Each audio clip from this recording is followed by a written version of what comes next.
A day in my life as a sari-sari store owner.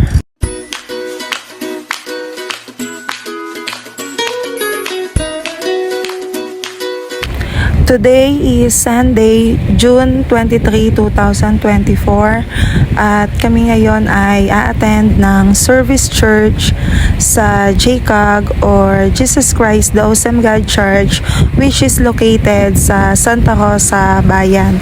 Malapit siya doon sa may community hospital. Dahil kami lamang namang tatlo ang magkakasama sa bahay, so no choice ako kundi ako ang magdadrive para sa amin. Sa totoo lang, ayoko talagang mag-drive. Hindi ko siya feel, kaya lang wala naman akong magagawa. Ako lang yung pinakamatanda sa amin, kaya ako lang talaga yung magmamaneho. Banda dyan ay naka-exit na kami, kaya papunta na kami dyan. Malapit na kaming dumaan sa may SM. Diyan kami dumadaan tuwing papunta kami sa church.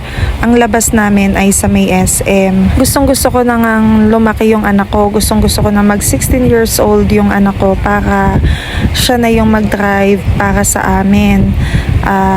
Kasi siya ay mahilig sa sasakyan. Nakakatuwa naman dahil kahit kaming tatlo lang ay nakaka-attend pa rin kami ng church service kahit na malayo yung simbahan sa bahay namin. Napakaraming bagay na dapat ipagpasalamat sa Panginoon. So fast forward, andito na kami ngayon sa church. Ayan yung picture namin. Then after service ay umalis na ulit kami. Ay ang video na yan ay pauwi na kami sa bahay. Diyan na kami ngayon dumaan sa Calax. Ang labas namin ay makalampas na ng Nuvali.